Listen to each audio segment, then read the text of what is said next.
Good morning, folks. Welcome to the News Report. Today's Friday, May 21st, 2021, 12th year of Chungi, 4th month, 10th day by the heavenly calendar. I'm your host, Hong Sean Moon, second king of Chaniguk. Let's go first to our AccuWeather forecast with King Tim first. Tim. Good morning. It's 50 degrees and clear at the palace as we get ready for another warm day and get ready to go into a very warm weekend as well. Winds are out of the west to southwest at 1 mile an hour, gusting, if you can call it that, to 2. And then getting up today to 89 degrees with a real field temperature of 94. UV index will be very high. 94 real feel. Yes. Oh my gosh. And the winds will be out of the southwest at 5 miles, gusting to 7. It says the probability of precipitation is 25%, but when I go through the hourly forecast, I don't see any time that the probability of rain gets above 7%. So I don't think it's actually going to rain, but we'll see. And even if it does, just be a sprinkle. Feels like someone spit on you probably. And then tonight getting down to 62, so it's going to be very mild and considerable cloudiness. Wind out of the west at 4 to 7 miles an hour. And then it's about a month away now from the summer solstice, 14 hours and 41 minutes of daylight. The sun will rise at 5:35 instead of 8:16. And just to look into the weekend, 89 today, 88 tomorrow, 89 again on Sunday, a possible thunderstorm on Sunday in the afternoon. And then on Monday, we get down to the normal temperature for this time of year, which is 71. So we're quite a bit above the normal right now. Monday, we're going to get back. Saturday, let's look at a breakdown of Saturday because we have bullets and barbecue. Yeah. And we have a photo shoot with our Radhavan riders in the morning. So it says here Saturday. Like the morning to noon. Morning and noon. Here, let's see here in the morning. Intermittent clouds. High of 86 during the morning hours. Real feel of 91. And 8% chance of rain, but no actual accumulation. And let's see, look at rain. That basically means no rain, yeah, probably. And then in the afternoon, chance of rain in the afternoon goes up to 25, but still no actual accumulation. And 88 for a high, humidity 43%. Yes. So it looks like Saturday is going to be a good day for all sorts of barbecues and photo shoots and stuff like that. Yes. Yes. That's fantastic. Just to give you a look at the radar. So not much going on in Pennsylvania. And it looks like things have cleared up basically here down the Texas to Louisiana border. That's good. All right, that's the weather for today. All righty. That is the weather for today. Thank you, Tim, for that. On this Friday, May 21st, 2021. All right, folks, well, let's go to our Rima today. We are in 2 Kings and chapter 21, verse 19. 2 Kings, chapter 21, verse 19. The reign and death of Ammon. Ammon was 22 years old when he began to reign, and he reigned 2 years in Jerusalem. And his mother's name was Meshullemeth, the daughter of Haruz of Jotbah. And he did that which was evil in the sight of the Lord. And his father Manasseh did, as his father Manasseh did. And he walked in all the way that his father walked in, and served the idols that his father served, and worshipped them. And he forsook the Lord God of his fathers, and walked not in the way of the Lord. And the servants of Ammon conspired against him, and slew the king in his own house. The people of the land slew all them that had conspired against King Ammon. And the people of the land made Josiah his son king in his stead.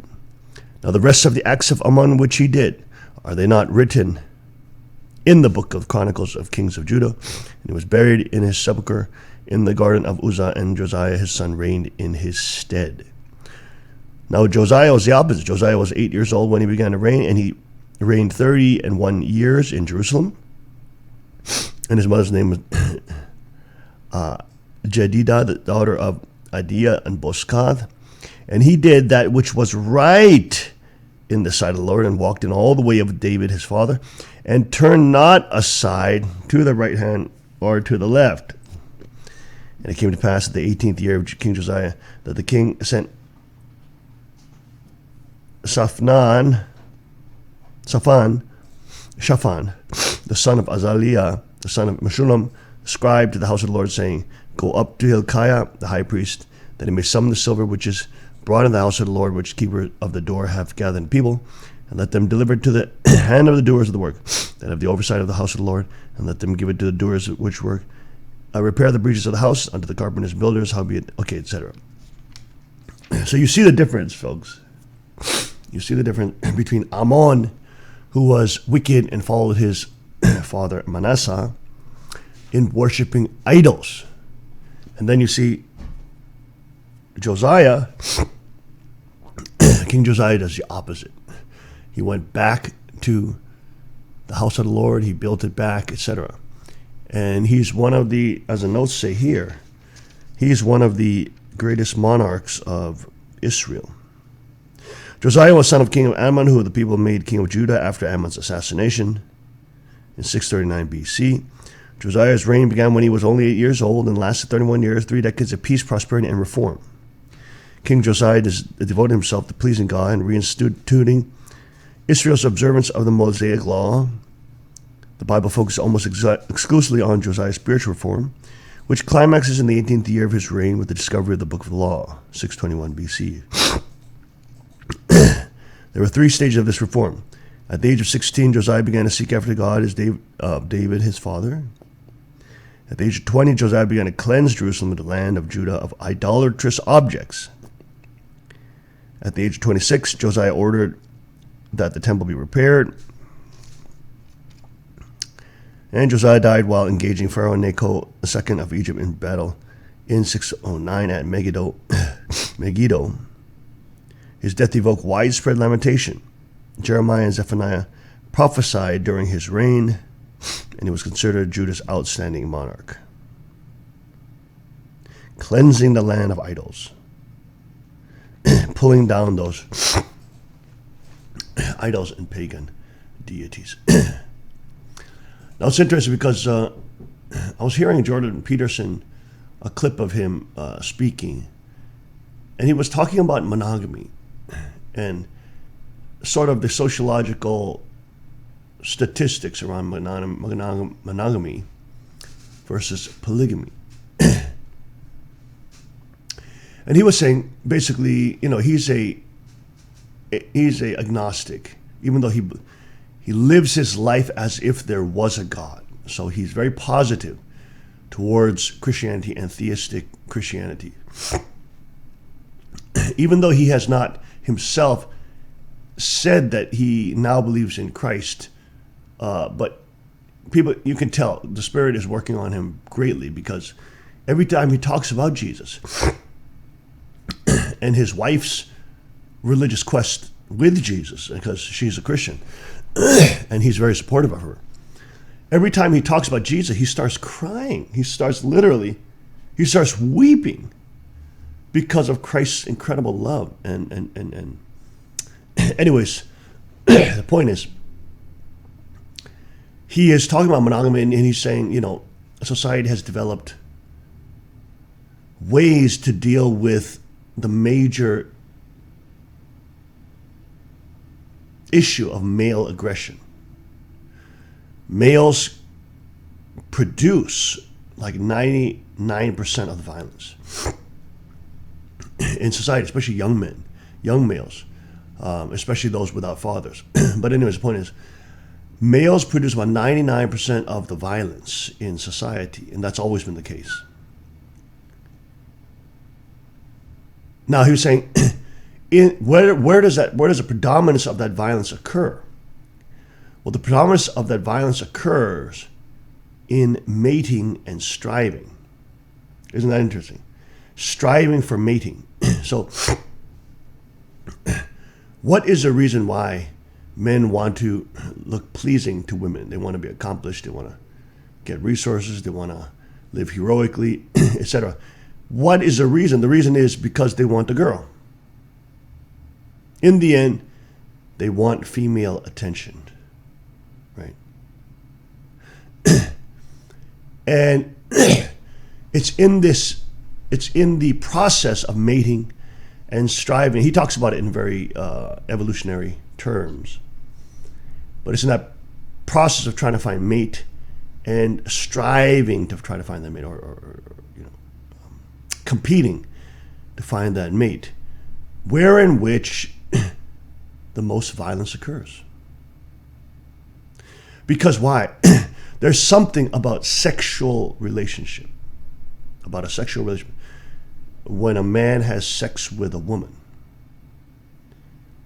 that is so incredibly intimate, and it's unlike any other relationship. If it breaks down, and then another man is interfering with that relationship, or another woman is, whatever the case may be, that man's girl is now with another man. Now that has the potentiality of becoming lethal. You see that? Why? Because there is something, the intimacy of that relationship is now being broken and is now being shared with another male. And in that dynamic, to us it seems very common sense, but if you break down that dynamic, what's happening in that dynamic? Now all the incredible feelings of the murderous feelings and homicidal feelings, jealousy, rage, revenge, vengefulness, all this stuff is starting to bubble up in the hearts of these males. And this is really what free sex culture creates, right? It actually creates a more violent society. You didn't think I was gonna take that angle, did you? You see that? So you didn't think I was gonna take that angle. I'm just playing with you. But his point is, you see, free sex culture doesn't only produce a licentious culture, which is peaceful and prosperous. Free sex culture also creates violence. Oh my gosh, isn't it? I'm telling you, there's layers to this, folks. It's like Father's truth about the divine principles truth that true Father revealed about the sexual nature of the fall, and why we must be against free sex culture, practice abstinence, and have fidelity in marriage. Not only produces stronger sociological family units, not only produces a more prosperous society, not only produces, et cetera, et cetera, et cetera. You know what it does? It's not only does it stabilize society, it produces less violence. You see, this is the problem, isn't it?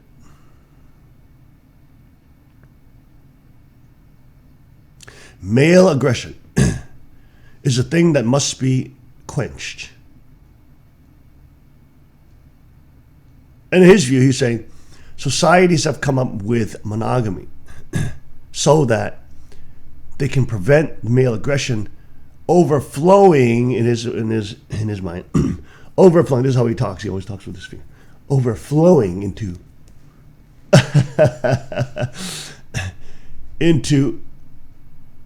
lethality and homicide and murder. But this is an age-old thing, isn't it? It is an age-old thing, isn't it?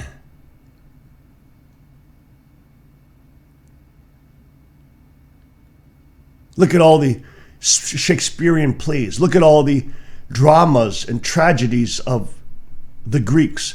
Look at all the stories. See, everybody knows, but they don't know. They never broke it down and analyzed it. But they know it by common sense. Man, you don't mess with that.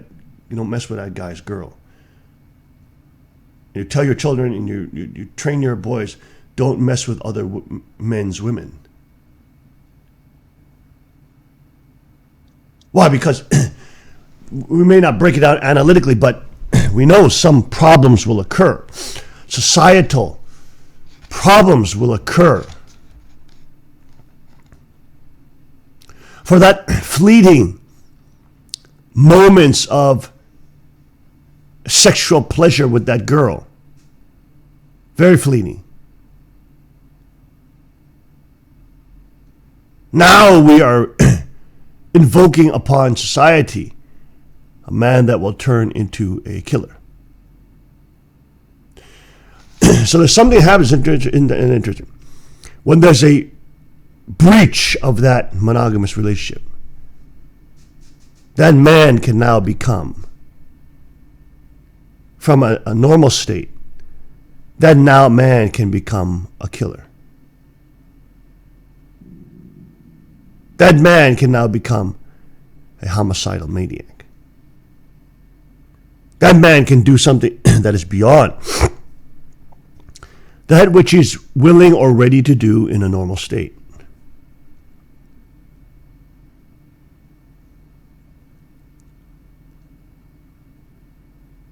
Because not only his emotions are tied with that woman, right?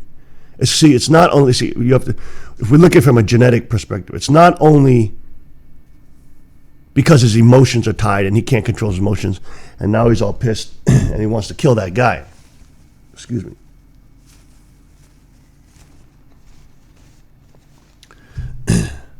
I still have this eye infection, not eye infection, just this itchy eye. This sigh or whatever it's called. But the point is, not only is it dealing with this man has this emotion with this girl and then another guy is getting involved and now he's going to freaking kill him. It's not only that the emotions are involved, folks. Because from a genetic perspective, his genes are involved, right? Because he had chosen this woman to be in an intimate relationship, which means genetically he's trying to reproduce with her. Even though that may not be conscious in his mind. He may be using contraceptives or whatever, that doesn't matter. Genetically, his genetics are saying reproduce. And he's trying to reproduce with this woman, and then another man is getting involved, and that's other sperm, that's other seed. You see, so it's not only that his emotion involved, he's pissed and jealous that this guy took his girl. He's also genetically angry, genetically murderous, because that woman is trying to kill his seed. I'm sorry, that man, right? That adulterer. That man is genetically trying to stop his seed and then implant his sperm and his seed into the fertile soil of that woman.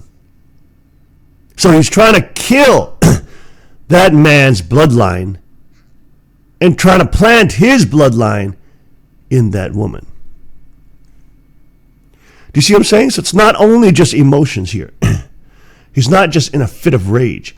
He's actually fighting for his descendants. Is that crazy?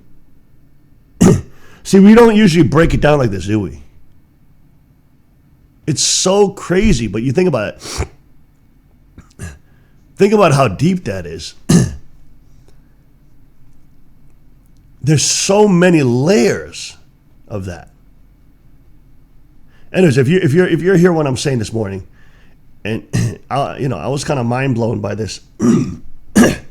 Excuse me, analysis. This kind of, I think I added the genetic analysis there, but anyways, I was mind blown by just the data on polygamy and the data on free sex culture and the data compared to monogamy, that it produces such little violence or much less violence when people are faithfully monogamous.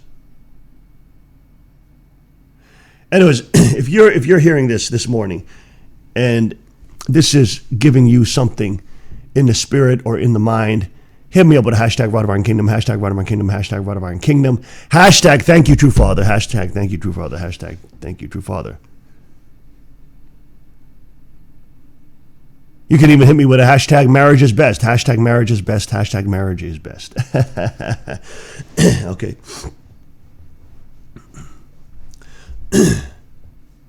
By the way, folks, we will be moving off of Twitch and moving on to Rumble. As the conservatives are there, there are some things that we will probably have to adjust on our tech team system here.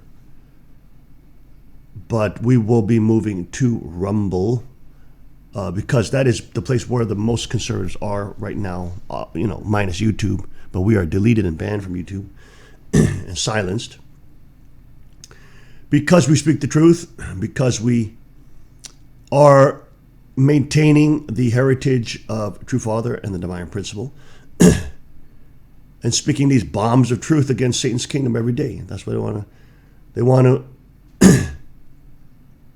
shut us down and delete us. I like that.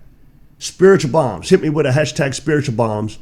Hashtag spiritual bombs. Hashtag spiritual bombs. But the point is, the point is that the institution of marriage, which the Lord of Second Advent comes to restore and to bestow upon humanity, right? He has to fight for that because look at all the women in True Father's life that betrayed him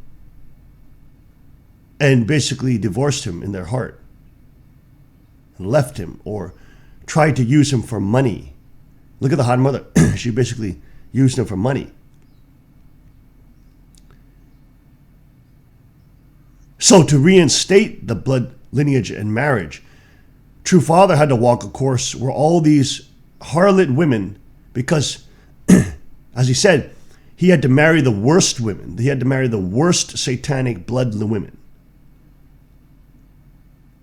So he's not even trying to choose a bride that is of good quality.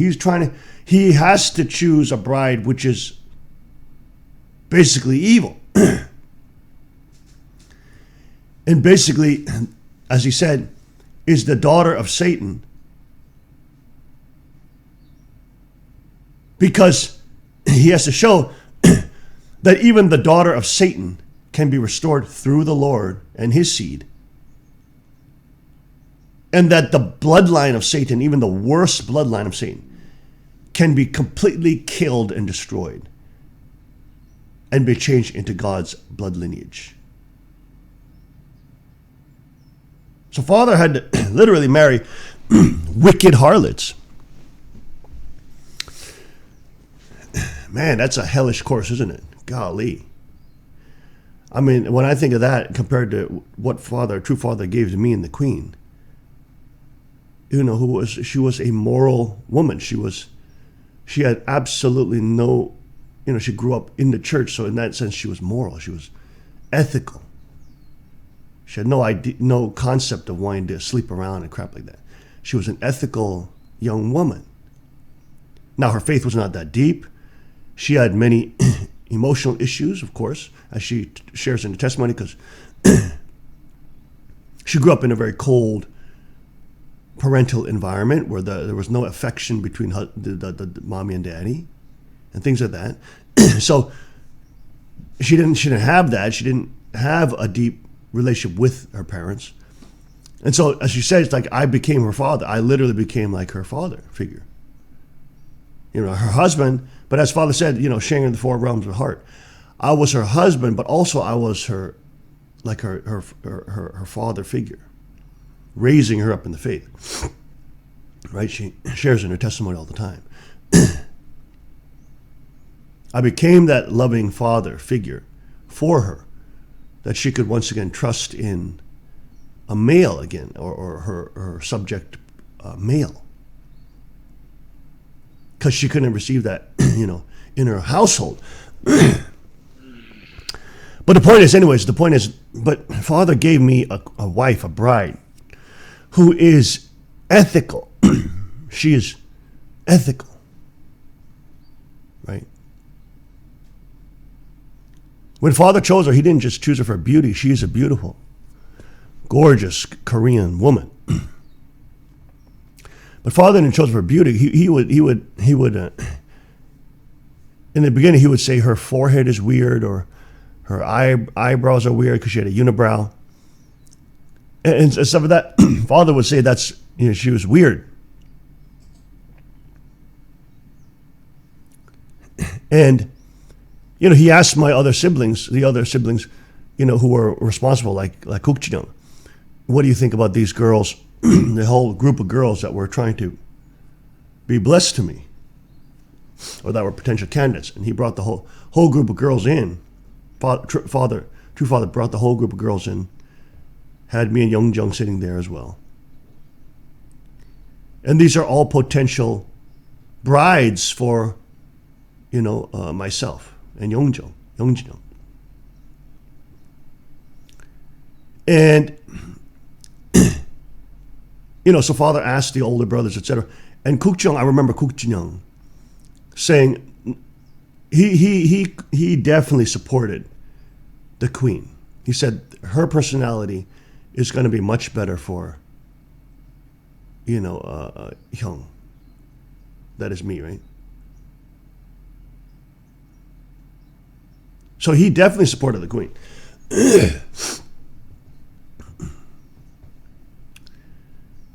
But look at the queen. The queen she is a very able type person, even though she had those, issues that she had to work through. She is more of an able type person. She is a person of faith. She is somebody who had morality. She is somebody who was not wicked and evil. So in that case, people say we have such a great marriage, or we built such a great marriage, which is true. But you understand, Father blessed us with, especially blessed me with a woman who has morality. Her faith was not that deep. She was more of an agnostic at the time. But the point is, she was moral. She was an ethical woman. That is a big deal, folks. That's a really big deal.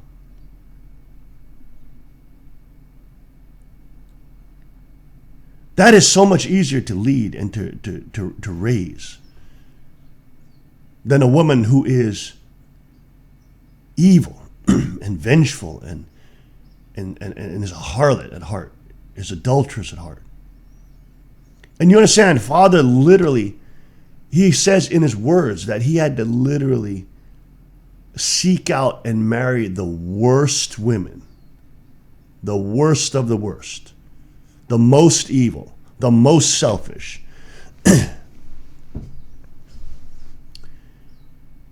And yes, they would, submit to the Lord when he was in their presence, but inside machinating for power. Right? These are not women that were fundamentally good. They were very Cain type, very selfish, very narcissistic, very desiring power, very wicked. And you can see that's why they many times try to snuff out the bloodline, competing with other women. They try to snuff out the bloodline and destroy it.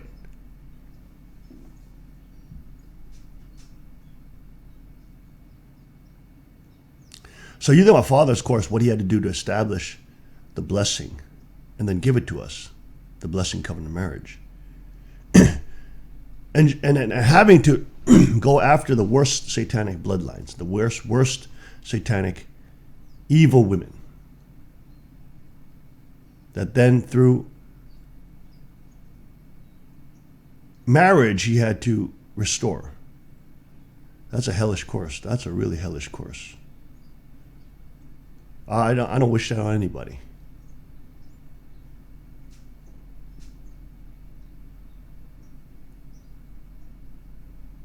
And it's a night and day difference, isn't it? Night and day difference.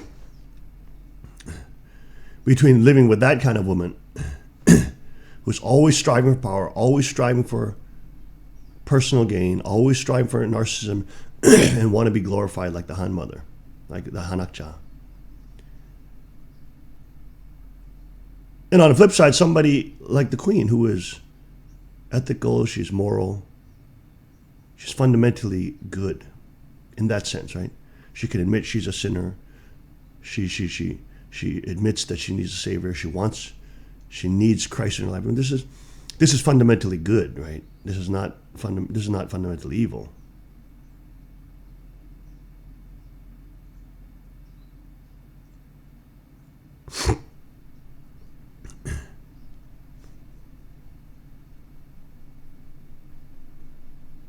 But you think about that, that is tremendous. Anyways, the point is, we got on this point because the blessing covenant is so critical, so critical. And doing this well, because in order to make a blessing successful, there's a lot that the husband and wife must do. Okay. God does 95%, but the 5% that you have to do is a lot. You have to work. You have to build. You got to get down and dirty. You can't let your emotions take control. You have to always see the bigger picture. You must always try to protect this marriage by seeing the bigger picture and not letting Satan suck you into the weeds. Right?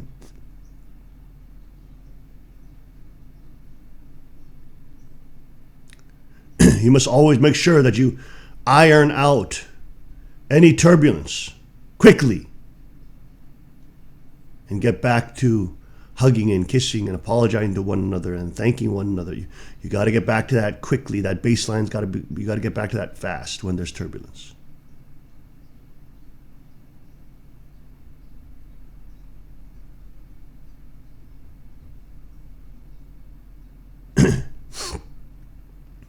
People don't understand this. And the problem with, not only do they not understand it, most people have come from dysfunctional families and dysfunctional marriages.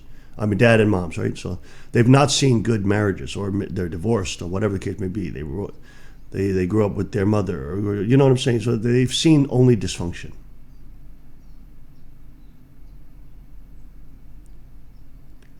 So in that kind of scenario, they are very unstable for marriage. Unless they keep learning. They have to keep learning. They have to relearn how to think and process information. Because why?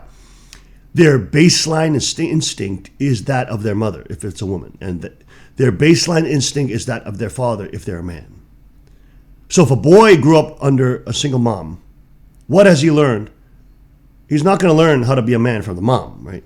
But what does he learn from his father? Well, bang girls and abandon them. That's what he's learned. Which will inevitably lead to what? More societal violence, right? That just as we discussed.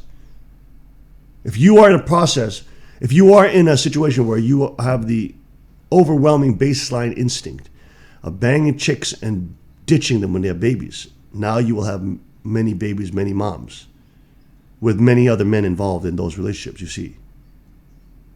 Which will lead to what? More societal violence, won't it? It will lead to what? More clashes of male aggression, right?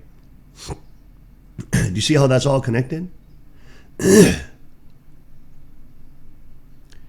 If you're a woman, if you're a girl and you grew up in a single mom, what are you learning? You're learning that mom is the boss. You're learning that mom is the matriarch. You're under a matriarchy. So you will probably have the tendency, now this is probability-wise, probably the overwhelming majority, you will try to dominate your husband. And you will make all manner of terrible mistakes trying to dominate your husband. So if you had a mother and a father, the father was either absent, or even though they were married, he was emotionally absent. That is, he did not involve himself in the issues of the children at all. And was kind of just like an invisible figure, even though he was in the house. Then your girls will most likely become dominatrixes. They will most likely try to dominate men. And that will wreak havoc on, they will never be able to have a strong relationship with an alpha male. And they will just continue this pattern of matriarchy and the destruction of strong men through their bloodline. Right? The only way that a male would have to become a strong male and set a strong male bloodline would then is to leave the bloodline that he's in, literally, to run away from it, to split away from that type of matriarchy.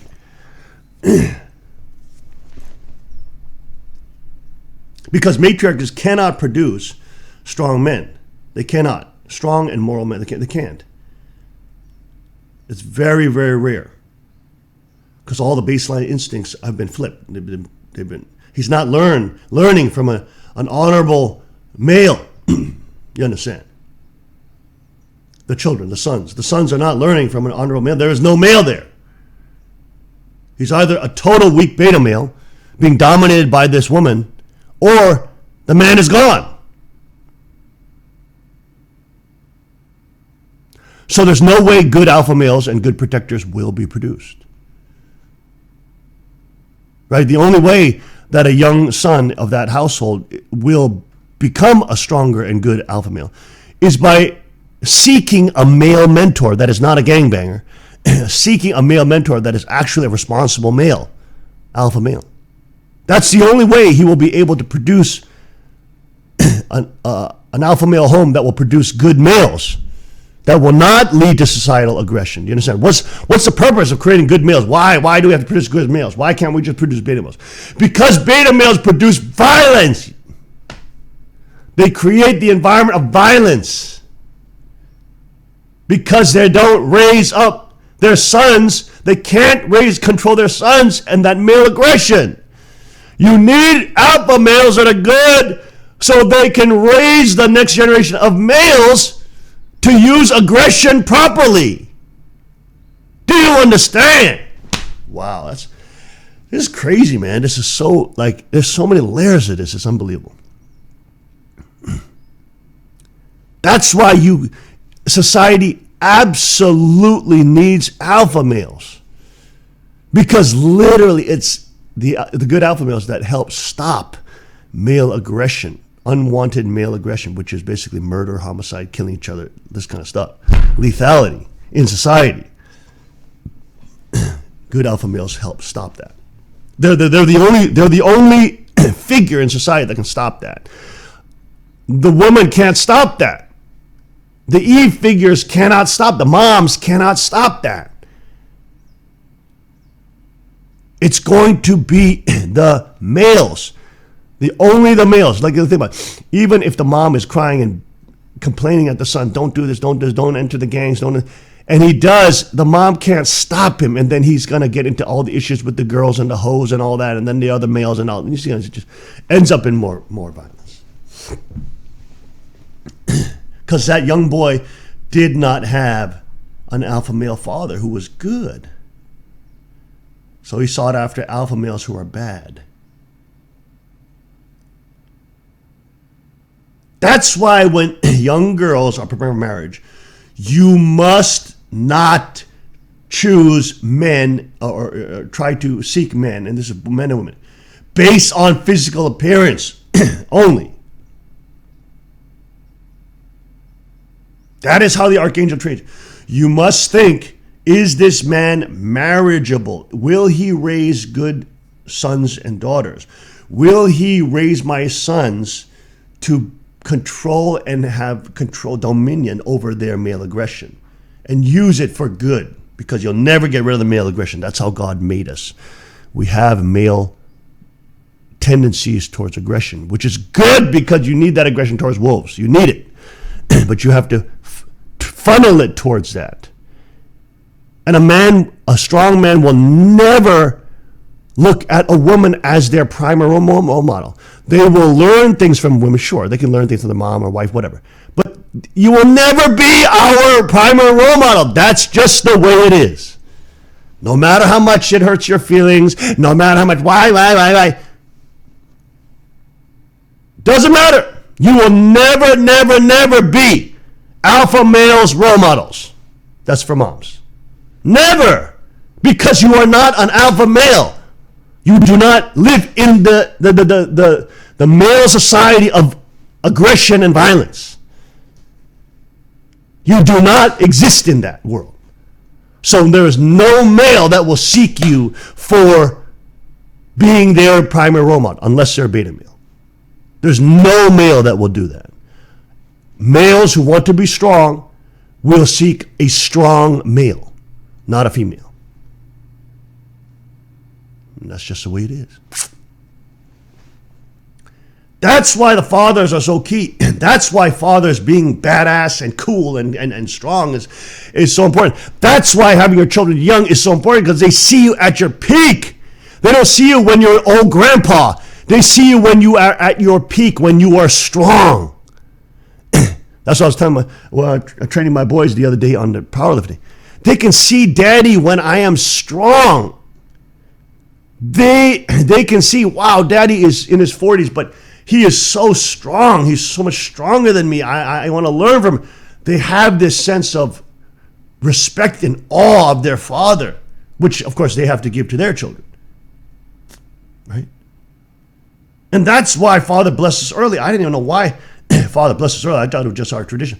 But, it turns out it's the greatest blessing for the descendants, for the children, because they get to grow up near young parents, and hopefully they're young, but they have to be mature, obviously, right? Because you can be young and an idiot. You can be older than an idiot too, right?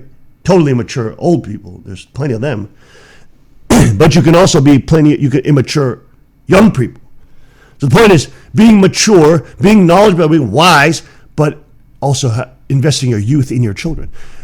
Investing your youth not in just the bankers paying debts to the banks. Investing your youth in some stupid Marxist professor, or in some stupid paper degrees, which will be useless and you'll be working at Starbucks anyways.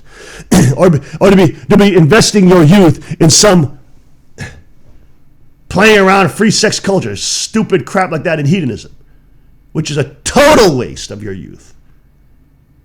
But that is what you're told to invest your youth in. Why are you not told to invest your youth in your marriage and in your spouse, in your children? Why are you not told, invest your youth to make an incredibly hot husband and wife marriage? Incredibly hot. And being a tremendous daddy and mommy for your children. And unlocking all your epigenetics and doing all your adventures together with your children, including them in your dreams, right? The globalists and Satanists and Marxists tell young people, pursue your dreams, which means hedonism, because your children are not involved in that. 95% plus of women want children and family in their future. And this is males and women as well. So the vast majority of people want children and marriage in their future. But you ask them what their dream is. They say, oh, it's to become a CEO. It's to become this or that, but Special Forces Ranger, whatever. You ask people, what is your dream? That's what they'll tell you. You see how they're not including their wife or their children in it. That is a foolish young person who does not include their wife, which is your primary relationship in your life. She will be the most important relationship, literally, on this side of heaven. Right? And your children. Why are young people not including their children in their dreams? Like when I say, I want to fulfill my dreams. Well, why aren't your children involved in it? You see, your children should be there. They should absolutely be part of that dream. They should be part of that dream, fulfilling it with you.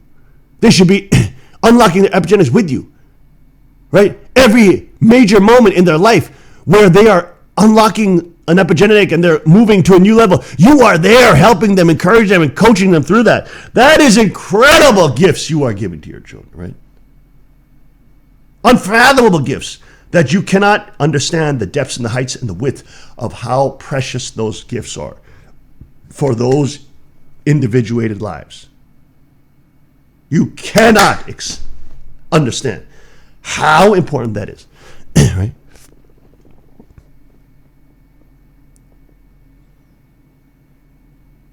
But literally, it's like they're told the opposite. But imagine, see, that's why Chinese culture is different. Imagine if you have a population of people who are wise. They're wise. Why? Because they received good parenting. They received wise parenting. They received parenting under an alpha male father figure who's a loving Christ figure in the home. He is a true alpha male, a true shepherd, right? And you have the mom who is there as well, who is the queen, and she is the evangelist, and she's helping evangelize to the children.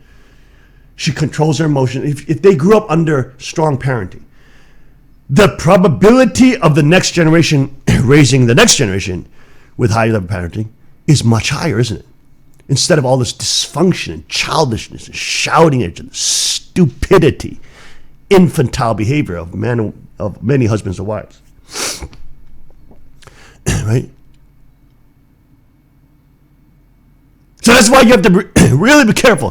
When I see even in our sanctuary blessed families around the world, when I look at them, really, you have to be able to analyze your family, where you came from. It's not only that you receive the blessing, you have to analyze what type of household you came from. If you came from the Catholic Church, the probability is that you don't know, but you are a dominatrix if you came from the Catholic Church, because the Catholic Church is a matriarchy. They set up the family structure centered on the mother. And then the church becomes basically the father, and the mother basically is loyal to the priesthood and the Pope and not loyal to her husband. So if you came from the Catholic Church, you don't even know. But culturally, you grew up under a matriarchy. That has complete allegiance to this Pope, who was basically, the priest class is very beta. They're not alpha males in the Catholic tradition. So you grew up idolizing beta males and idolizing and being under this mom who was idolizing beta males. So if you are under that line, if you came from that tradition, you have to analyze these things. And you have to realize, and if you're a woman, you then have a tendency to try to dominate your husband or your sons. You may have that. Probability is probably pretty high. It's not even your fault because you're just brainwashed that way. You're just basically raised that way, and you're indoctrinated that way. So then you have to be careful. If you understand that's part of where you came from, and that's part of your formative development, now that you receive the blessing, you have to be very careful that you do not institute that type of hellish culture upon men in the home.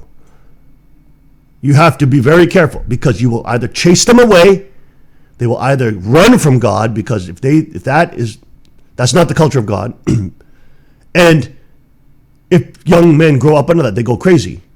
And they will either join gangs or go into tremendous violence or become the opposite, total beta males. Either way, you're destroying their life. So you have to be very careful you don't do that. You have to, disremember what your mom did and how she treated your dad. You have to disremember that stuff. You have to get away from that stuff. That is not your role model. You have to take away. Your mom can't be your role model if that's the home that she came from. If she was a dominating Catholic mom, you have to take that out of your mindset. That's going to wreak havoc, and that's going to clash with Chinese culture, which is focused on raising strong alpha males and females, but making sure those alpha males, especially those males, have proper control of their aggression. Right? So you have to analyze what type of household you came from. If you came from a single mom home, you're going to analyze, then you learned, unfortunately, to be attracted to men that will divorce your mom. This is a problem, see? You never thought about it that way. But you will, without you even recognize, subconsciously, you will be attracted to men who will dump you because that is what your father did to your mother. You understand? So this is the problem people don't understand. You have to sort out these problems before you start your marriage, or even even though you're married, you can still sort them out. You do have to be honest with it. You have to go back and you have to sort these out. You have to separate yourself spiritually from that power of the mistakes of your parents. You have to. And many times, understand, it's not even their fault. But the point is, it's not about fault or this or that. But the problem is whether it was bad or good. So you have to identify that stuff as that's not part of who I can be. I can be something different. You understand? You can be something different. And it may feel awkward at first because you were brainwashed into one civilization. And now you have to kind of be reformed under Christ and his culture. So there is some acclimatization process that has to happen. But the point is, even our first gen folks, you have to analyze your life, where your parents, what kind of situation they were in. You have to do that. Okay, when I'm teaching for marriage too, I'm not only teaching for the second gen, I'm teaching for first gen too. You folks are not off the hook, right? This is what a lot of complaints but I get from the young people. It's like the king's teaching about doing your days with, and literally all the first gen think it does not apply to them. Yes, in many cases, your children may be too old. You may have, I'm sorry, you may have lost them to the satanic world for 20 years, right? 30 years. You may have to be on the process of 20, 30 years. Because if you don't do it in that first 10-year, 14-year, 15-year period, it's going to be about maybe realistically 13 to 25 times harder, right? It's going to be hard. And you just have to be in a long haul and just pray for them and just hope. And then just, you're not going to expect them to be a second generation blessing, right? They're going to fall probably if they're in the world. Anyways, the point is there's many different cases. But you can't, but in some cases, maybe the children are younger, maybe they're more positive, maybe they're in a situation where they have gone through that terrible situation with the outside world. Now they're trying to come back. Whatever the case may be, you may be in a situation where you can start implementing these things. First gen people, right?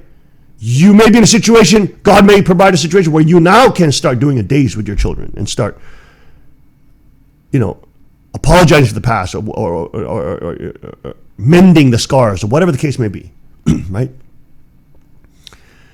And start doing the days and building that relation back, but centered on God, right? Not building that relation back just to acquiesce to their desires, no, but to build that relationship back centered on God, witnessing to them again, right? So you may be in that situation. But I tell you, first gen people, the biggest criticism that I get complaints about from the young people is that the first gen are not, they listen to the king's teaching on the marriage and they say, oh, I wish I had that. Oh, it's so wonderful. You guys are so lucky. And then the young people are like, hey, F you, man. You should be learning this too. You should be influencing this too in your family. Why are you not doing anything? Stop trying to tell us that we're so blessed getting these teachings all the time. Why are you doing something? And there's truth to that, right? If you're honest, there's truth to that. So let's be real. But either way, okay? Let's be real. We can improve that situation. God gives us time so we can improve that situation. Sometimes not. Sometimes we have to be patient and just pray, especially if we lost our children. You may have to just be in a state where you're just praying for them for a decade, 2 decades, whatever.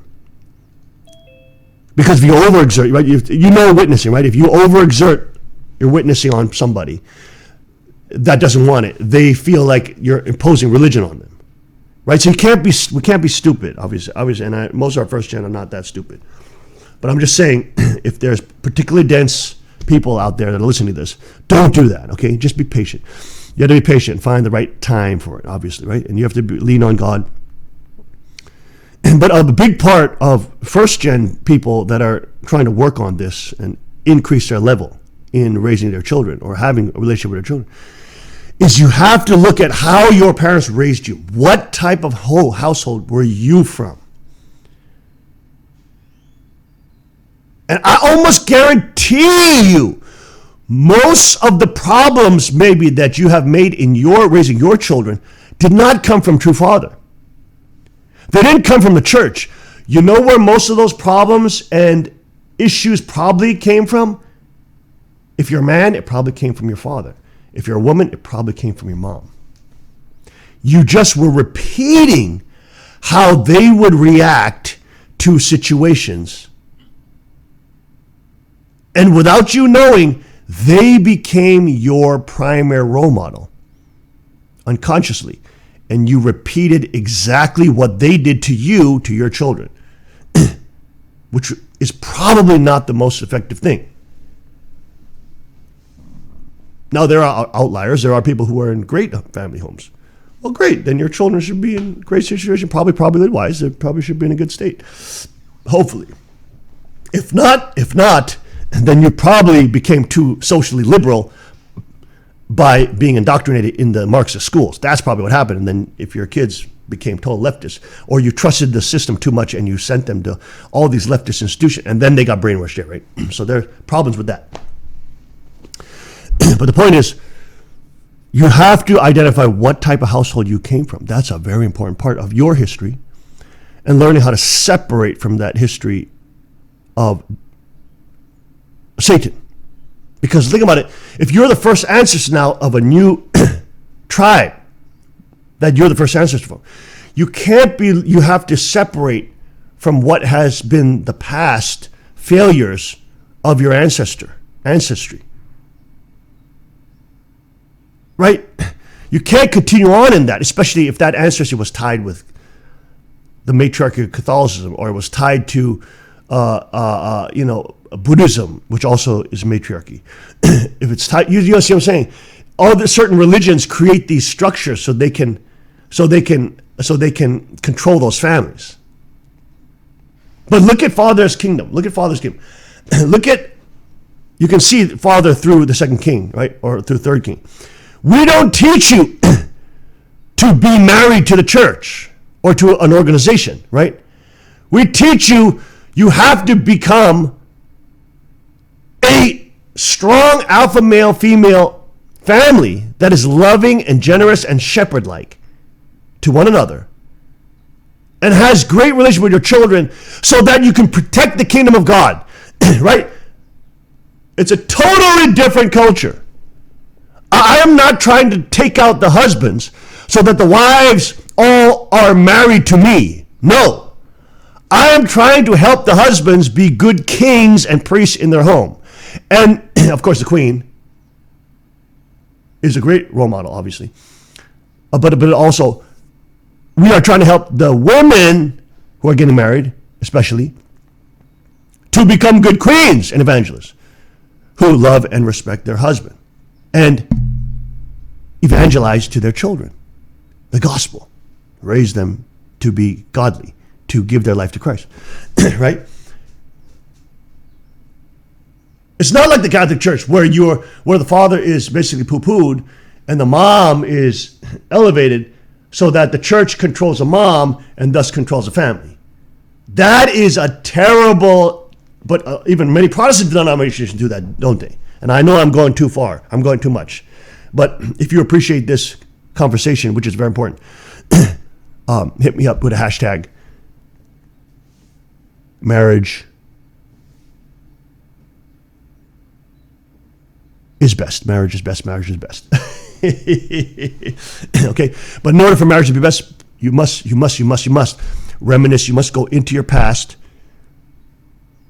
See if you were under that Catholicism spirit. See if you were under that Buddhist spirit. See if you're under this matriarchy spirit. See if you're under this irresponsible male spirit. You have to see if your parents were that, and then you have to, if it was true, you got to separate from it. You have to separate from it. You have to separate from it. That is not Chanigu culture. That is not Kingdom of God culture. That is not the Lord of Second Advent's kingdom culture. Hell no. Hell no. And that will not stop male aggressions. You see, any of those cultures will not stop male aggression. In the end, they will not stop male violence. The only thing that will stop male violence is strong alpha males in the home. That's the only thing. None of those cultures produce that. None of them. None of those religious cultures or secular cultures produce strong alpha males. None of them. They all produce beta males and domineering females because they're centered on the fallen Eve model and the archangel model, which is the fall, and Adam becoming a bitch to Eve.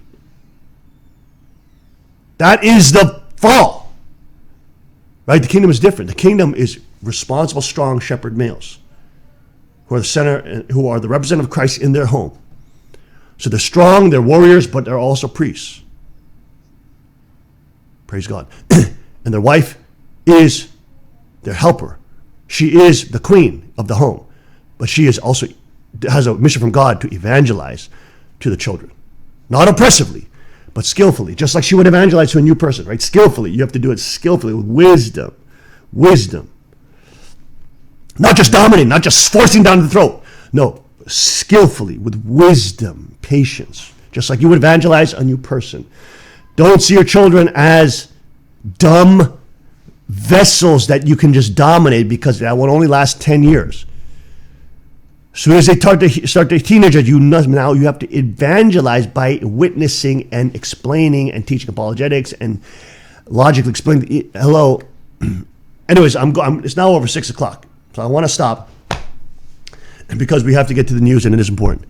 But the point is, folks, first gen 2, I'm just telling y'all, you got to know this. The second gen have gripes against you because you hear these things of teaching on the marriage, and you even tell me this is great, and the second generation is being so blessed by this.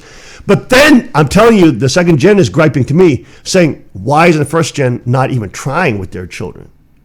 And I know your cases are many, many different, but especially if you got young children that are within, that are 10 years old in the lower teen range, man, you got to be putting this to work. You got to be putting it to work. It's not only for the second gen, the new couples. If you are putting this to work, you're going to change the odds of your family. You're not going to end up like the other first gen people who didn't do any of this, and their children have all been taken by Satan, which you don't want. Trust me, you don't want them. They're living in hell with their children, literally, many of them. And you can just look around and talk to people. They will tell you it's hellish. Don't be that person. Okay? Nobody wants you to be that person. Okay? But at the same time, we have to have compassion for those people who went that indemnity course and have terrible situations. We still have to have compassion for them, pray for them. And in their cases, many cases, it may be a case where they're so negative, children so negative, that you're not going to change them. You're not going to witness them now. Okay, so you just have to be patient and just pray for them. And just wait for the time where God opens their heart through some type of event in their life or something where there will be an opportunity. The opportunity is coming. It could come in a year. It could come in a month. It could come in 20 years. If we all survive that long, okay? But the point is, to some families, they have to just be patient. But there are others that can take the reins of the horse, so to speak, and ride with better skill and authority. Okay, so please do that. Please do that. We're praying for all of you. And God, I know, is moving in all of our families in very, very, very, very, very subtle and many powerful ways. So be very receptive and be ready to witness. Be ready witness, to be ready to do the one down ways. Be ready, always be ready to witness and preach the gospel to our children. Amen. All right, folks, I gotta end. I'm out of here. I'll see you next time. God bless God's people. His kingdom come. Break.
Welcome back to the King's Report.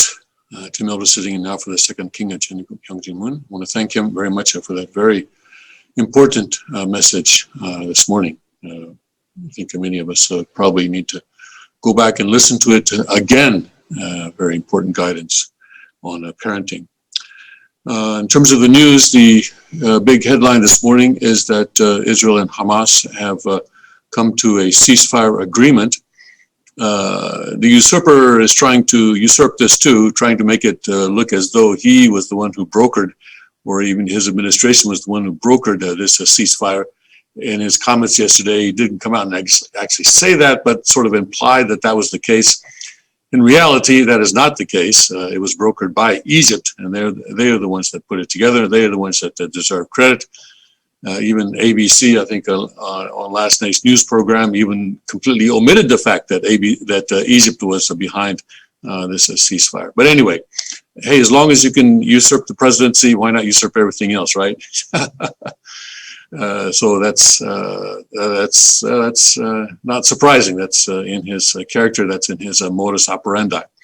Anyway, there is a ceasefire going on now, and so it's time for us to take stock and see what actually happened, and see also what the consequences of this are, both short term and long term. So in the end, for so far anyway, during this 11 days of conflict, which was the worst since 2014, Hamas fired some 4,000 rockets, more than 4,000 rockets at Israel. Important there, the preposition "at," because in that general direction of Israel, and not all of them actually reached Israel. Quite a few of them fell on the Gaza Strip before they reached the border of Israel, and a substantial number of civilian casualties were caused by those Hamas rockets that either misfired or somehow didn't operate properly, and caused casualties among their own people. Of course, for Hamas, this is not a bad thing. Remember that Hamas, they try to maximize civilian casualties. They place their rocket launchers, they place their military headquarters and facilities in civilian areas on purpose, so that when Israel attacks, there is the high probability of civilian casualties. And Hamas then leverages these casualties to build sympathy for themselves in the international opinion, in the United Nations, and so forth, and try to isolate Israel in the international opinion. And that is their strategy. That is their military strategy. Israel is aware of this, and so they go to extraordinary lengths to minimize civilian casualties. I watched a video of one British retired naval officer, a senior naval officer, and he was describing how Israel probably does more than any other military in the world currently, or even in the past, to limit civilian casualties in the cases of a military conflict. He said that they actually call people if they're going to target a high-rise building. They will actually telephone people in that building. They will call people directly saying, "Hey, we're about to take out your building. Get out." And then then they'll watch and see, what people are doing. Will they leave or not? And then they will take the next step. They will then bomb the building, the top of the building, with with an ordinance that makes a lot of noise, but does not cause a great deal of damage to the building. And then that noise and that really tells people, okay, we're really serious. All right, you got to get out. And it's only when they are confident that they've gotten almost all or all of the people out of the building that they will then actually go in and take the building down. It's so we've seen footage of high-rise buildings being bombed by Israel in their airstrikes, but very few, if any, civilian casualties came as a result of those bombings, according to this British naval retired naval officer. He was just amazed. He said, even our military, said that the UK military, the British military, does not go that far, does not go to that extent to limit civilian casualties. And Israel demonstrated their respect for human life, but not just respect for human life. It's their, they understand that this is the Palestinian strategy to maximize civilian casualties, so as to create sympathy for themselves and to isolate Israel in international opinion. The other thing that Israel did this time, which really worked well, was to use deception in order to separate Hamas fighters from their civilian human shields. And what they did, as I've mentioned once before, was that they made it appear as though a ground invasion was imminent. The tanks were on the border, they were revving their engines, they were gathering dust, and it looked to everyone who was there as though the Israeli ground forces were going to cross the border. And so when the Hamas fighters saw this, hundreds of them went into the underground tunnels that had been dug for this type of a situation. The idea of Hamas was that, okay, when the ground forces come in from Israel, then we hide in the tunnels, and then they come through and do whatever they want to do, and then they go out, and then we come back out of our tunnels and we continue our fight. That's their idea. But this was deception. Hamas goes into the tunnels because they figure as when the Israeli ground forces are running around Gaza, then the Israeli Air Force is not going to bomb us because they don't want to kill their own people, right? They don't want to kill their own ground forces. But in reality, the Israeli ground forces did not cross the border. Instead, they were purposely trying to get the Hamas fighters to go into their tunnels so that they would separate themselves from their human shields, and so that Israel could then have a concentration of targets, and that's what to kill. And that's exactly what they did. They use a JDAM bunker busting bombs then to destroy many miles of those tunnels and kill hundreds of Hamas fighters without putting civilian lives in danger. So that, again, was a way of limiting civilian damage, but also that dealt a very devastating blow to Hamas. And it was after that that the American left started calling for a ceasefire. The pro-Hamas American left started calling for a ceasefire after that tactic worked beautifully. Actually, it worked beautifully. In a war, you want to kill as many of the enemy as possible so that the war will end quickly. And Israel was successful in doing that. Now, Biden says that he's going to replenish Israel's Iron Dome system because they used up a lot of interceptor rockets, interceptor missiles. So it does need to be replenished because they face bigger enemies. Hezbollah to the north in Lebanon is a bigger enemy, much bigger than Hamas. And if Iran now decides to start using Hezbollah instead of Hamas as their proxy, then Israel could be in some real trouble. Hamas was and is acting as Iran's proxy, and this is important for us to understand. One of the consequences that has come out from this 11-day conflict, of course, is that the American left has exposed itself as being racist, anti-Jewish, anti-Semitic.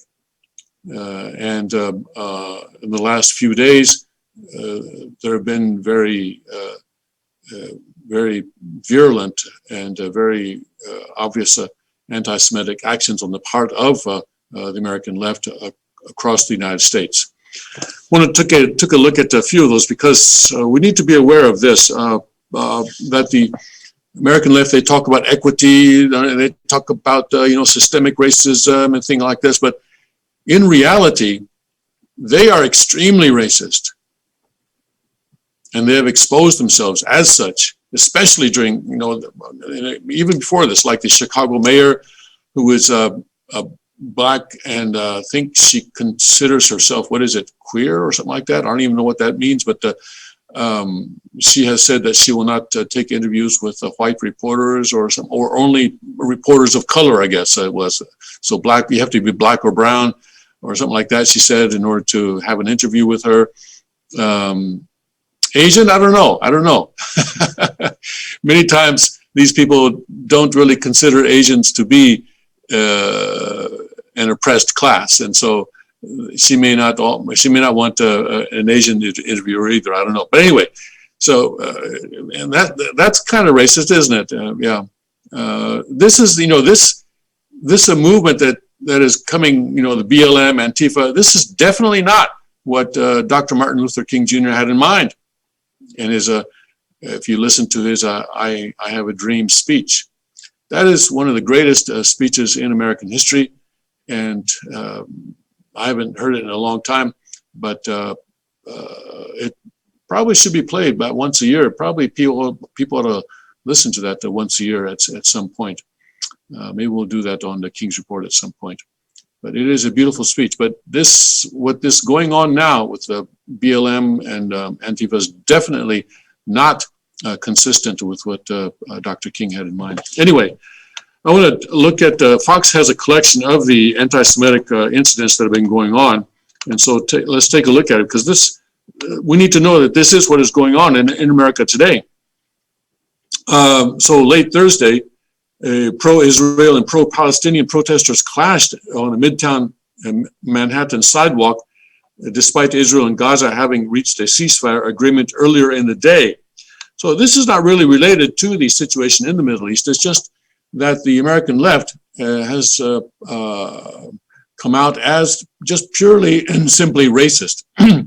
Police confirmed that 2 commercial fireworks were thrown from a car and 1 person suffered minor burns. And New York Jews were already on edge from a disturbing video that showed an older man being viciously beaten by a gang of pro-Palestinians for wearing a yarmulke as he attempted to cross the street in Times Square earlier in the day. Police said their hate crime task force was investigating the gang assault and urged the public to come forward with information. And wearing a kippah in New York City always felt safer than anywhere else in the world, a prominent New York attorney told Fox News. I'll never take mine off, but I will for the first time have to teach my children to be careful if they choose to wear theirs publicly, he said.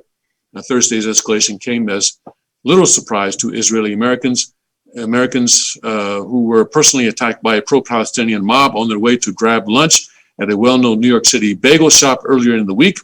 Someone with their back to us heard us speak Hebrew. He immediately looked at us and then went into the crowd.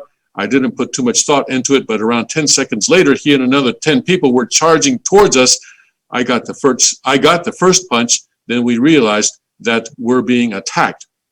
This was less than 10 days after a Jewish man was left bloodied and forced to seek refuge in a nearby store during clashes between pro-Palestinian and pro-Israel supporters outside the Israeli consulate in New York. Close to 150 demonstrators returned to the consulate on Thursday, wreaking havoc and reportedly shutting down traffic in the area before police made more than a dozen arrests. My eyes were swollen from crying. This is not the New York City I recognize, a longtime Big Apple resident told Fox News. So that's New York, yeah. And listen, this is not the America that you recognize either, right? Because it's not just New York that's just happening. New Jersey, an Englewood family was confronted by a pro-Palestinian demonstrator on their way home from synagogue on Sunday as their children, 9, 8, and 7, were left shaking and terrified, okay? And then in California, pro-Palestinian demonstrators hopped off their vehicles passing a Beverly Grove restaurant on Tuesday and began singling out and attacking Jewish diners in a violent brawl.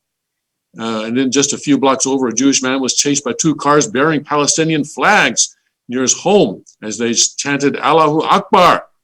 Where else here? Illinois, synagogue in Skokie was vandalized Sunday in what is being investigated as a hate crime. And then where else? Here, Utah, Chabad Community Center Synagogue in Salt Lake City was vandalized with a swastika drawn on the front door over the weekend. Okay, and this is not a white supremacist doing this, you guys, all right? Skokie is famous for once there was a bunch of Hitler lovers did a march in Skokie some years back. But this is not white supremacists that are doing this. This is the left. The left. What shall we call it? The left supremacists. Hey, that might be a good label for them. They do believe that they are supreme. Okay. And here, let's see here. Utah. Where else? Arizona. Tucson Synagogue was vandalized just days after it reopened its doors, which had been shuttered since the beginning of the COVID-19 pandemic. And where else here? Biden urged to take action. Right. Don't hold your breath. All right. Don't hold your breath. He's really hostage right now to the radical wing of his party. But it's not just the wing, is it? They're really taking control of the Democrat Party. And it's sad to see that this is happening in America. But things are getting worse in that respect. But this is also creating a backlash, isn't it? And that was one of the reasons why we had such success in Pennsylvania in getting these constitutional amendments passed, and especially in this northeast Pennsylvania area, getting conservative people to represent the Republican Party in the general election in the fall, both on the Supreme Court, state Supreme Court level, and in the local school board elections. And we hope that this red wave right now will continue into the fall, into the general election. Conservative wave, I would say, will continue. I hope that will continue. Of course, the left sees what is happening as well, so they may well create something, some kind of incident to try to reverse this. Just like Hamas, they are not beyond sacrificing civilian lives in order to pursue their political objectives. We need to remember that. And if something happens, we need to consider the possibility that it may have been planned and executed by people who are trying to leverage tragedy in order to pursue their political purposes. I'm sure you know what I mean. So their objective is to increase the body count. The more people die, the more they can pursue their political objectives. They believe that. People are getting smarter and smarter, of course, and so that strategy, I think, probably will have diminishing returns as time goes on. But there still are people who think that, people died, it must be the fault of a white supremacist, must be the fault of conservatives, and then they'll start voting in stupid ways again. There are still some people like that, but we need to educate those people.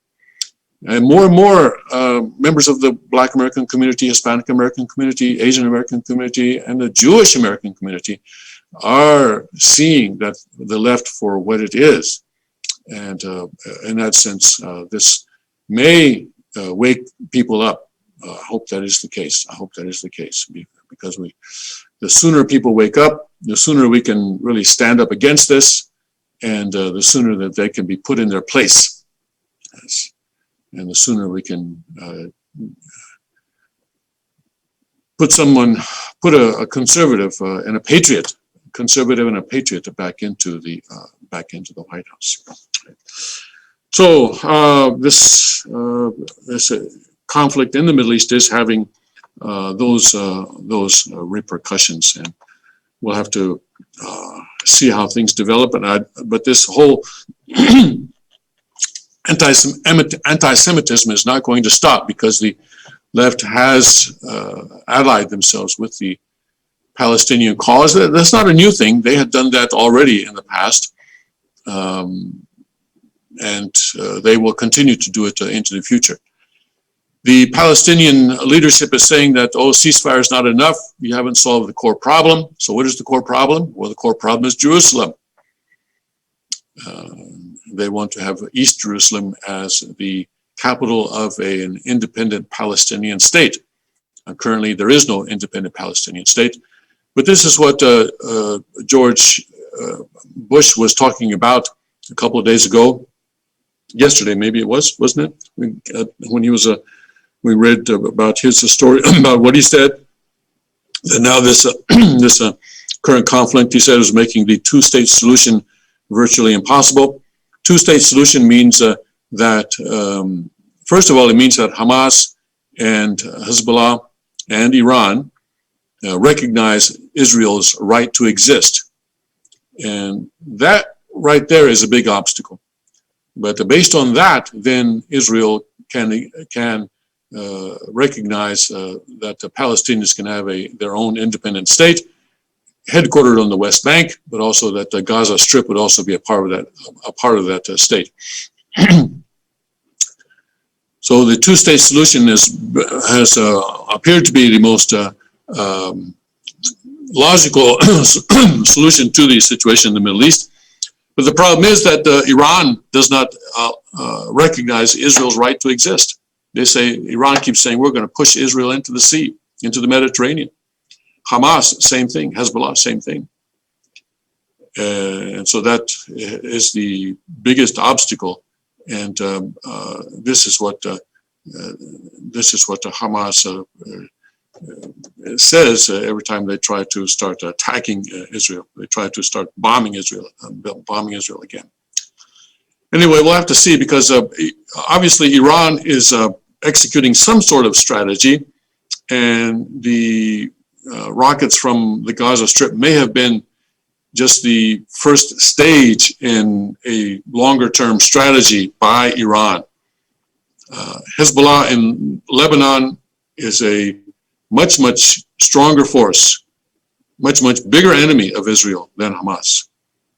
And if Iran gives the green light for Hezbollah to start attacking Israel, then things will be much more difficult, because Hezbollah has the capability to fire so many rockets at Israel simultaneously that the Iron Dome will not be able to cope. And that will bring true tragedy upon Israel. Yes. So, ceasefire, but ceasefires in the Middle East have a way of, being short-lived. So far so good, all I can say. It's been less than 24 hours since the ceasefire went into effect right now, but so far so good. We'll see what happens. But really, the United States needs to replenish the Iron Dome interceptor missiles as quickly as possible, because Israel needs to get prepared for the next round, which I know is coming. We can. It's obvious that it is coming. So let's pray for Israel. Pray for Israel. Pray for Israel. Yes. All right.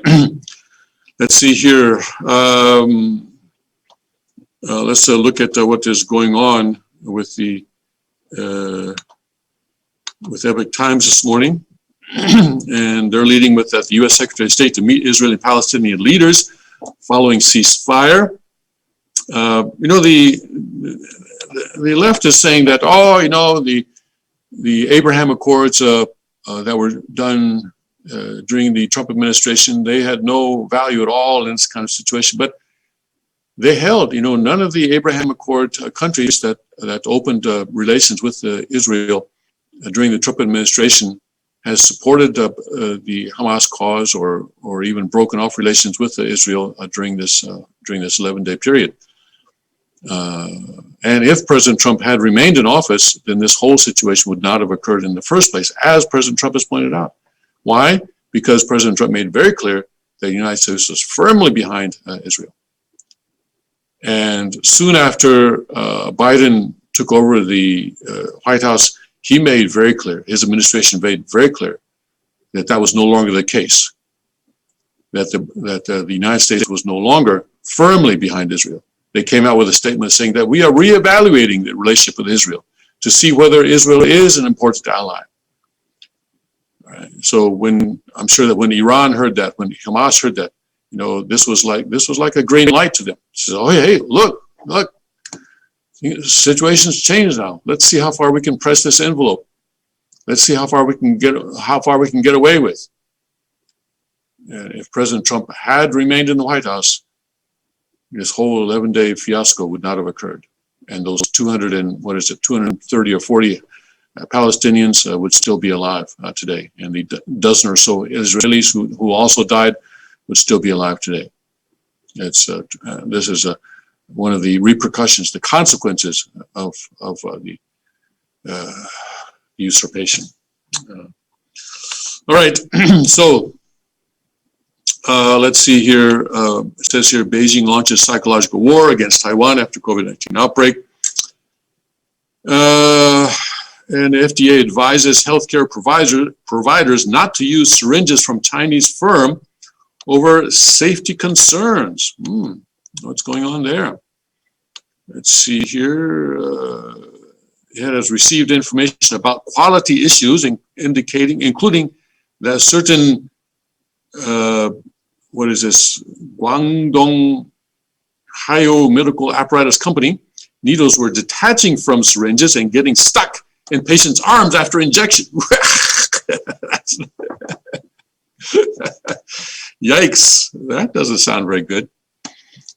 There are also a few incidents involving accidental needle stick injuries to healthcare providers. The agency has recommended against use of two of the company's syringe needle combinations, the 1 milliliter syringe with a 25 GX 1-inch needle and the 1 milliliter syringe with 23 GX 1-inch needle until further notice.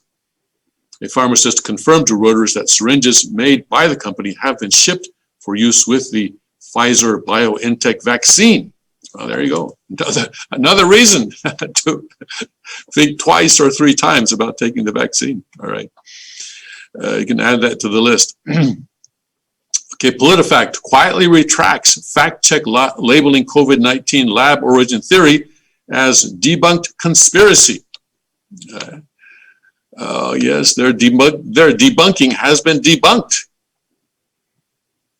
And this is the lady who was doing the sort of the gain of function research at the Wuhan Virology Laboratory, and I believe she's the lady that's sort of known as the Bat Woman or the Bat Lady, because she was doing that research on bats. PolitiFact has quietly retracted a September 2020 fact check that labeled a Hong Kong virologist's claim that COVID-19 originated in the lab was inaccurate and a debunked conspiracy theory. The claim is inaccurate and ridiculous. Now archived fact check previously said, we rated it pants on fire. In an updated editor's note published Monday, PolitiFact explained why it has now removed the label. When this fact check was first published in September 2020, PolitiFact's sources included researchers who asserted the SARS-CoV-2 virus could not have been manipulated. That assertion is now more widely disputed. For that reason, we are removing this fact check from our database pending a more thorough review. Currently, we consider the claim to be unsupported by evidence and in dispute. So they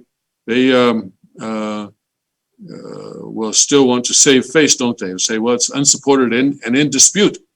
Well, why is it unsupported?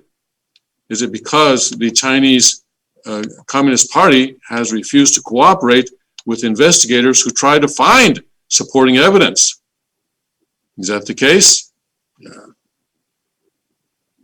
So yes, of course it is. It's disputed by whom? Well, it's disputed by the Chinese Communist Party. Unsupported by whom? It's unsupported by the Chinese Communist Party. But as we've seen, the Republican Party in the Congress has come out with more and more evidence. Yes, it's not direct evidence, but the direct evidence is in China.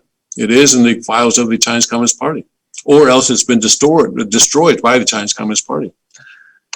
Yeah. But the evidence against the natural sort of animal origin theory is also growing stronger.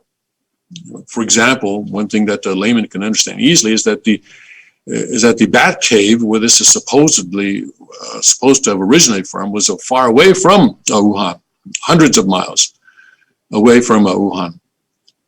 So the question is, why, if it originated from the bats in that cave, then why didn't it spread to the humans who live, within a few miles or 5 or 10 miles or 100 miles of that bat cave? Instead, why did it jump from the cave to Wuhan, which is hundreds of miles away. So the circumstantial evidence favoring the lab leak theory is growing. The circumstantial evidence disputing the animal origin theory is also growing. But PolitiFact and the left don't want to admit this, because you know what that would mean? That President Trump was right. No. I mean, that would be like holding up a cross to the face of a vampire, right? Oh my goodness. Yes, they would squirm, they would rather die than admit that President Trump was right. Oh my goodness, yes. All right, interesting situation here. 32 Mexican nationals were caught inside the United States after crossing illegally into Arizona, dressed in camo. I don't know what this is about. Disguised themselves in camouflage and illegally crossed the Arizona-New Mexico state line. And illegal immigrants are trying to blend in with the surrounding vegetation in an effort to disguise themselves. Is that all? Right? To use the camouflage clothing to blend into the surrounding vegetation. Or is this something more? Is this some kind of a military unit or militia unit? Yeah, it's interesting. Well, right now we don't have any more information on this, but we'll keep track of that. Yes. Georgia governor urges educators not to teach critical race theory because it's a dangerous ideology. And whereas, of course, Washington State is now requiring that teachers receive training in critical race theory, more and more conservative states or conservative politicians are warning against it. More than 150 missing children found in North Carolina. Victims of human trafficking, according to police. On Wednesday, Charlotte-Mecklenburg Police Department announced that detectives and marshals had recovered more than 130 missing and runaway juveniles prior to an investigation called Operation Carolina Homecoming to recover missing and runaway children in the Charlotte area, where earlier efforts to find them had failed. The operation, which took place April 26th to May 7th, was able to find another 27 missing children.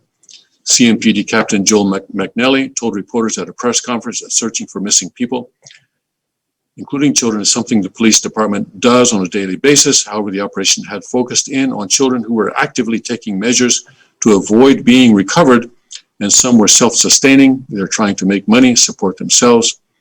Some of these children have been missing from 6 months to more than a year, and most were around 14 to 18 years old, he said. A lot of times when a child runs away from home, it's because of a, very, very toxic home environment. As the king has said, the most dangerous type of home environment for a child is where the mother has divorced the father and is living with a boyfriend.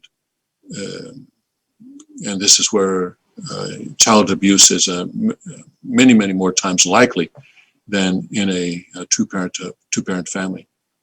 And sometimes the children take matters into their own hands in this case and simply run away.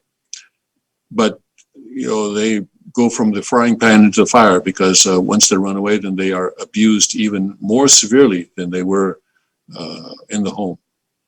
And yeah, it says here that some of these children were trying not to be found because they knew that if they went back home, the situation would not be any better, or might be worse than when they ran away in the first place.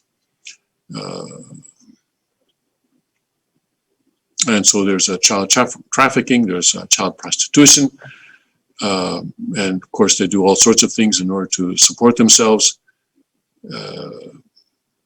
the boys get involved in gangs or, homosexual prostitution. The girls, of course, get involved in prostitution and are trafficked.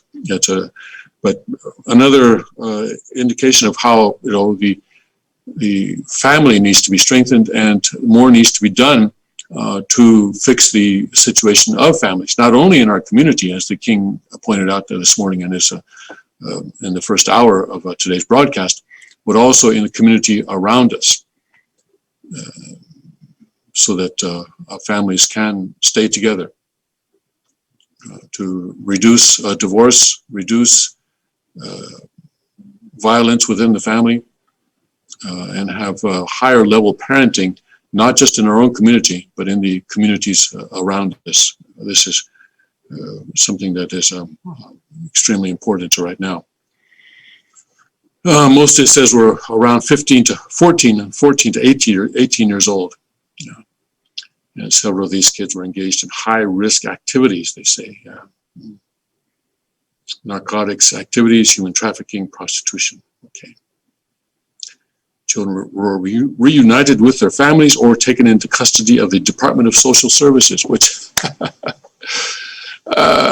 Department of Social Services. So I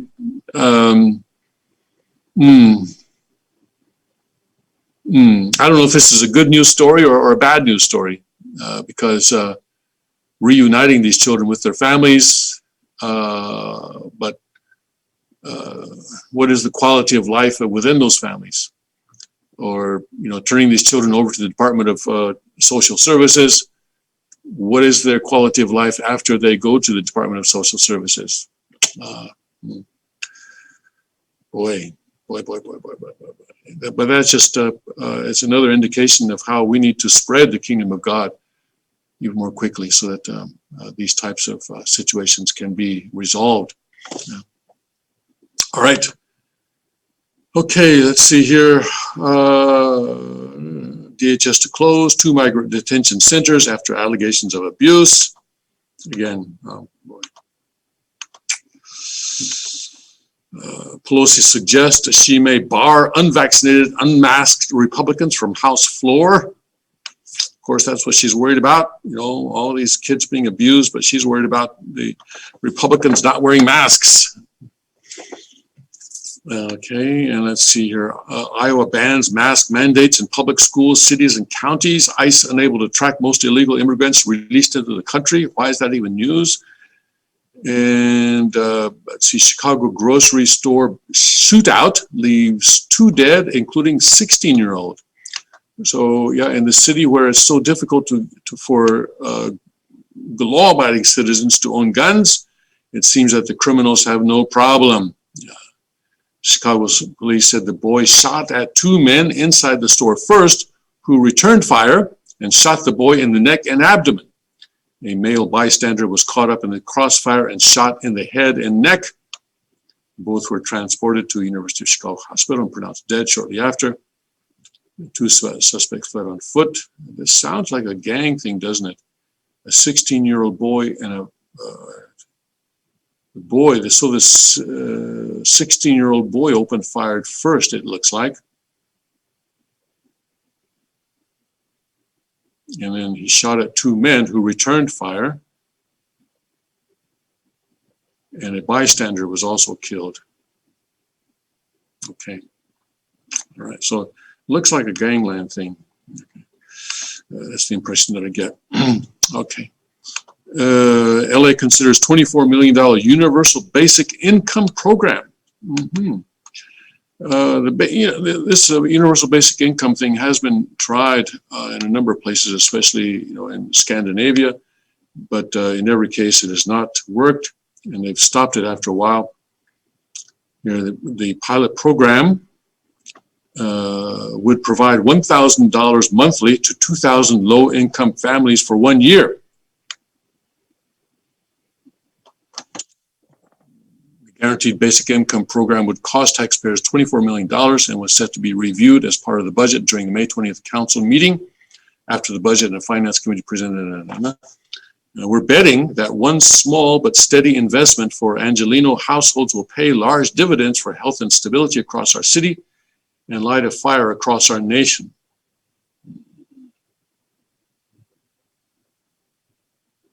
And they're even using Dr. Martin Luther King Jr.'s name here to justify it. Well, I predict that it's not going to work. Throwing money at this problem is not going to work. Because the problem is not with the root of the problem is not the lack of money. The root of the problem is not having a healthy and stable family situation. And already government welfare has destroyed the Black family in many, many instances. Overall, it has destroyed the Black family.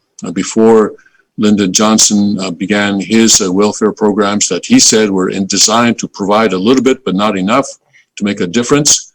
Well, they've made a difference, all right. They've made a difference in a very bad way. Encouraged women to get divorced and encouraged women to have children by many different baby papas, baby daddies, and made them reliant on the state. And when it says that they're going to provide $1,000 a month to 1,000 residents, it says, for a minimum of 3 years.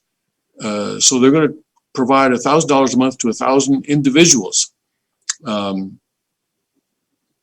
we'll see how this is done, but well, no, it's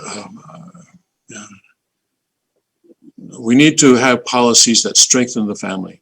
If you want to get rid of homelessness, you want to get rid of runaways, drug crime, get rid of child trafficking, child prostitution, get rid of many other social ills, gangs. Have policies that build up the family and create stable families. They create train men and women how to become good husbands and good mothers, good wives, good fathers, good mothers. We're the micro, but the macro needs that training even more desperately. All right. It's just terrible to see how the left is breaking down the family and then saying, "Oh no, all we have to do is give them money and everything will be all right." It's the worst possible situation that they're trying to build. Yeah. So Los Angeles going on this socialist experiment, which will fail, and eventually, after they try all other possibilities, I suppose they will come to the one possibility that will work, and that is to accept True Father as the returning Messiah, and to accept his teachings that the family is the building block of the kingdom of heaven. And when we talk about kingdom of heaven, what are we talking about? We're talking about a sustainable society. What the UN, what the left calls a sustainable society. That's their phrase for the kingdom of heaven. All right, we're not going to go into this CNN thing and this whole thing like that. Utah lawmakers passed resolution against teaching critical race theory in schools. And let's see, activist politicians seek desegregation of California City. And the Transportation Secretary Buttigieg affirms pipelines are the best way to go, just not the Keystone XL pipeline. Again, why? Because Keystone XL pipeline is associated with who? The great Satan, Donald Trump. Their hatred for Donald Trump is just incredible. It's beyond any reasonable thing. He was the first president in several decades not to start a new war or get U.S. involved in an existing war, and they hate him.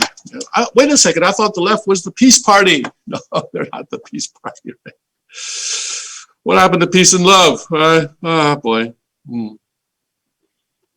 Okay, let's see. Planned Parenthood head vows to fight for abortion and criticizes GOP's diabolical restrictions. Yes, of course, they will do what they do. They want to keep on killing babies.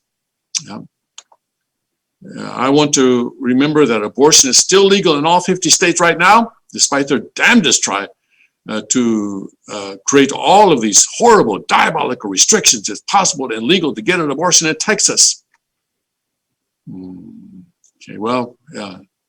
But the tide is against that, and we'll see. Well, next term, the Supreme Court will take up an important anti-abortion or potentially anti-abortion law.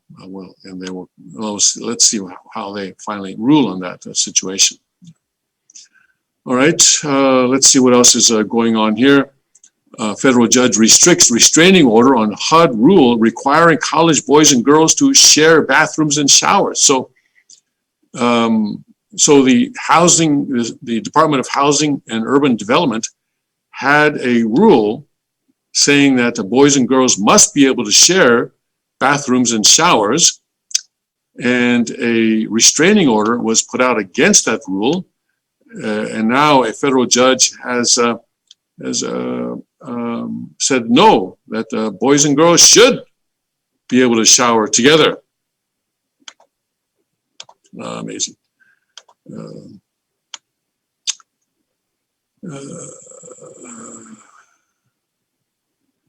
The school argued that the new regulation interferes with the college's speech, burdening its exercise of its moral and religious principles and intruding upon students' privacy.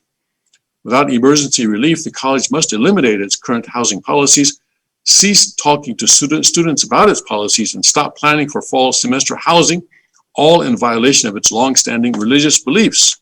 So what kind of a school is this? College of the Ozarks. Okay.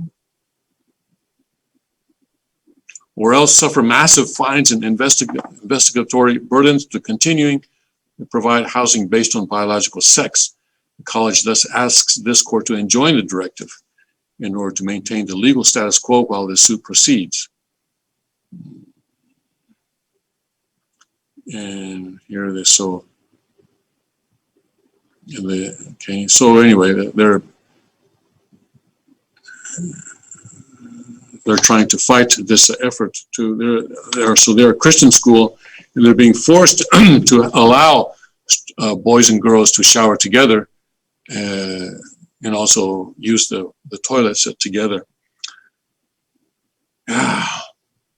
Somebody said they didn't recognize, this is not the New York City I recognize. Well, this is not the America we recognize, right? No.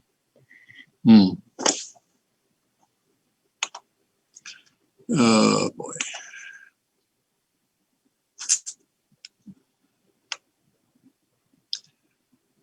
But the farther this goes and the faster it goes, the bigger a backlash it creates, and the more likely it is for that conservatives will start to stand up. Will wake up and start to stand up. Last Tuesday's primary election in Pennsylvania had a much higher turnout than similar off-year elections in the past. In fact, it was about 80% greater turnout. Of course, a lot of that was related to the fact that there were two constitutional amendments on the ballot that attracted people's attention. But I think even aside from that, more and more Republicans are understanding that we need to go to the polls and we need to vote, because it's during these off-year elections that the Democrats and liberals and the leftists have slipped through some really bad people. And this is one of the reasons why we have this 5-2 majority, Democrat majority now on the Pennsylvania Supreme Court, because people don't really pay attention to judge elections. Oh, yeah, well, who cares? I don't understand. I don't know who this person is. Well, we better find out. Yeah. In this most recent case, we appear to have gotten a guy who really is in favor of the Second Amendment and is going to protect the Second Amendment if he gets onto the Supreme Court, Kevin Brobson. So we need to work hard to make sure that he is victorious in the autumn election. But not just that either. In all the local elections, we need to make sure that righteous people are getting in, because the left has a long-term strategy of putting their people into these local offices and destroying American society from the bottom up, even in rural areas, especially in rural areas, because that is where conservative Americans still live. All right, so let's take those lessons and continue to work hard for the sake of conservative candidates and the conservative causes throughout the country. Okay, God bless, Godspeed, and may His kingdom come quickly.